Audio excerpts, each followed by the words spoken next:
ስምሽን ጠርቶ የሚለምን ሁሉ በዚህም ዓለም በወዲያኛውም ዓለም አይጠፋም። ጥር 21 አንድ ቀን ቀረው ሞትሰ ለመዋቲ ይደሉ ሞታ ለማርያም የአጽብ ለኩሉ እንደተባለው የእናታችን የቅድስተ ቅዱሳን የዕረፍት በዓል ደረሰ።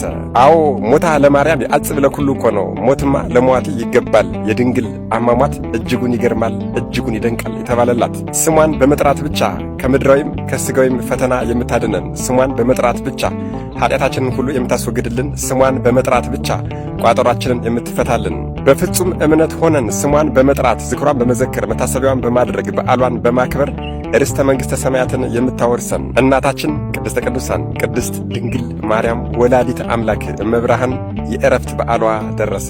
ሁላችሁም እንደምታውቁትና እንዳነበባችሁት መጽሐፈ ስንክሳር ላይ እንደዚህ ብሎ ተቀምጧል። ታዲያ እናንተ ደግሞ እንደተለመደው በደንብ አድርጋችሁ ኮፒ ሊንክ እያደረጋችሁ ለሁሉም ሰው አዳርሱልኝ። የምትችሉ 21 የማትችሉ 3 ጊዜ ኮፒ ሊንክ በማድረግ ለሁሉም ሰው እንዲዳረስ አድርጉልኝ።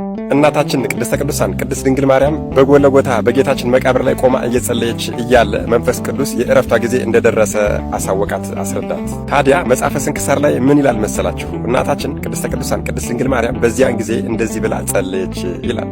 ልጄ ወዳጄ ጌታዬና ፈጣሪ ኢየሱስ ክርስቶስ ሆይ ልመናዬን ተቀብለህ ደቀ መዝሙርህን ልጄን ዮሐንስን በዚህ ሰዓት ወደ እኔ ላክልኝ። እንዲሁም ሕያዋን እንደሆኑ ሐዋርያትን ሁሉንም ነፍሳቸውንም የለየሃቸውን አምጣቸው።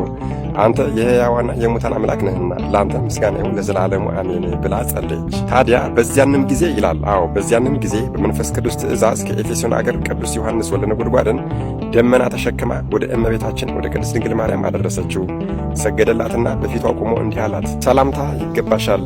ጌታችንን ፈጣሪያችንንና መድኃኒታችንን ኢየሱስ ክርስቶስን የወለድሽው ጸጋን የተመላሽ ደስ ይበልሽ።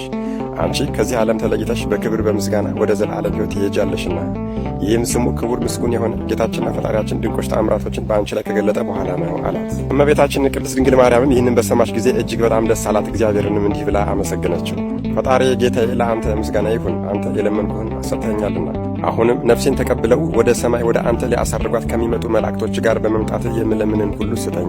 በዚያንም ጊዜ ከሰማይ እንደዚህ የሚል ቃል መጣ፣ እነሆ አሁን መላእክት ይደርሳሉ፣ ሐዋርያትም ሁሉ ከምድር ዳርቻ በደመና ተጭነው ለሰማይና ለምድር ጌታ ለኢየሱስ ክርስቶስ እናቱ ወደ ሆነች ወደ ቅድስት ድንግል ማርያም ይደርሳሉ።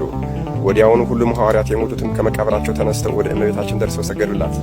አምላካችን ከአንቺ የተወለደ ጸጋን የተመላሽ ሆይ ደስ ይበልሽ፣ እርሱ ከዚህ ዓለም ተለይቶ ቃል ኪዳን እንደሰጠሽ በክብር በምስጋና ከእርሱ ጋር ያሳርግሻልና አሏት። በዚያንም ጊዜ እመቤታችን በአልጋው ላይ ተቀመጠች። ሐዋርያትንም እንዲህ አለቻቸው፣ ፈጣሪያችሁ ኢየሱስ ክርስቶስ እንደሚመጣ እናንተም እንዳየኋችሁ እንደማየው አሁን አወቅኩ። ከዚህ ከሥጋዬም ወጥቼ ወደ ዘላለም ሕይወት እሄዳለሁ። ነገር ግን ተነግሩኝ ዘንድ እሻለሁ፣ ከዚህም ዓለም እንደምለይ እንዴት አወቃችሁ? ማንስ ነገረቻችሁ? አለቻቸው። ቅዱስ ጴጥሮስና ሐዋርያትን ሁሉም ወደ አንቺ እንመጣ ዘንድ መንፈስ ቅዱስ አዘዘን፣ በደመና ላይም በተጫንን ጊዜ ወደ አንቺ እንደ ዓይነ ጥቅሻ ፈጥነን ደረስን አሏት። እመቤታችን ቅድስት ድንግል ማርያም ይህንን ነገር ከሐዋርያት በሰማች ጊዜ ድምጿን ከፍ አድርጋ እንደዚህ አለች፣ ጌታዬና ፈጣሪ ኢየሱስ ክርስቶስ ሆይ ክቡር ምስጉን የሆነ ስምን ፈጽሜ አመሰግናለሁ። የእኔን የአገልጋይህን መከራ ተመልክተህ ድንቅ ኃይልን አድርገህልኛልና ከእንግዲህ ወዲህ ትውልድ ሁሉ ያከብሩኛል፣ ያመሰግኑኛል አለች። ጸሎቷንና ምስጋናንም ስትጨርስ ሐዋርያትን እንደዚህ አለቻቸው፣ ዕጣን አምጥታችሁ በማጠን የጌታዬን የኢየሱስ ክርስቶስን ስሙን ጥሩት። እነርሱም እንዳዘዘቻቸው አደረጉ። በዚያንም ጊዜ የክብር ባለቤት ጌታችንና አምላካችንን መድኃኔዓለም ኢየሱስ ክርስቶስ እልፍ አእላፋት መላእክት አጅበው እያመሰገኑት መጣና አረጋጋት። ያዘጋጀላትንም ተድላ ደስታ ነገራት። በዚያንም ብዙዎች ድንቆች ተአምራቶች ተደረጉ። ዕውሮች አይተዋልና፣ አንካሶች ቀንተው ሄደዋልና፣ ደንቆሮች ሰምተዋልና፣ ለምጻሞችም ነጹ፣ አጋንንት